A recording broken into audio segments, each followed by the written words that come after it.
एन्ड्युरिल म्हणून एक कंपनी आहे US मध्ये, तर ती AI आणि ऑटोमेशन आणि रोबोटिक्स यांचा योग्य संगम करून चायनाबरोबर कसं फाईट करायचं याच्याबरोबर ती रिसर्च करते. त्यांनी वेगवेगळी आयुधं क्रिएट केलेली आहेत आणि ती तुम्ही जाऊन बघू शकता. आणि कशा प्रकारे आता चायना तर मॅन्युफॅक्चरिंग हब बनलेला आहे. त्यांचे शिप बिल्डिंग कॅपॅसिटी म्हणा, मिसाईल बिल्डिंग कॅपॅसिटी म्हणा किंवा बाकीच्या टेक्निकल कॅपॅसिटी म्हणा, त्या एवढ्या सुपिरियर आहेत.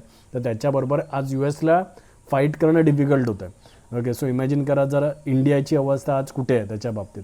सो आपल्याला एक स्ट्रॅटेजिक फोकस करावा लागेल. आपल्याला आपला इंडियन मिलिटरी इंडस्ट्रियल कॉम्प्लेक्स बनवावाच लागेल. यासाठी गव्हर्नमेंटने आतापासून काम करणं सुरू केलं पाहिजे.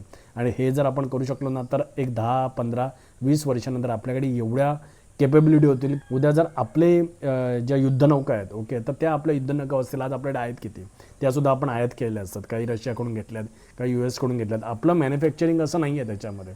उद्या जर आपल्या 200 युद्धनौका आज इंडियन ओशनमध्ये आज अवेलेबल असतील, ओके, आज आपल्याकडे अनलिमिटेड सप्लाय असेल ड्रोन्सचा, अनलिमिटेड सप्लाय असेल मिसाईलचा, तर पाकिस्तान ब्र तरी काढेल का? आपल्याला पाहिजे तेव्हा आपण भारताचा एकही सैनिक पाकिस्तानमध्ये न पाठवता आपण त्याच्यावरती बॉम्बार्डमेंट करून त्यांचं पाकिस्तानी नागरिक नाही म्हणत आहे मी, पाकिस्तान नागरिक तर तो वेगळा विषय झाला, पण पाकिस्तानातले जी लष्करी राजवट आहे तर त्यांच्या अगेन्स्ट आपण ॲक्शन घेऊ शकू. संपूर्ण व्हिडिओ पाहण्यासाठी प्रगत लोके टॉक्सच्या यूट्यूब चॅनलला व्हिजिट करा.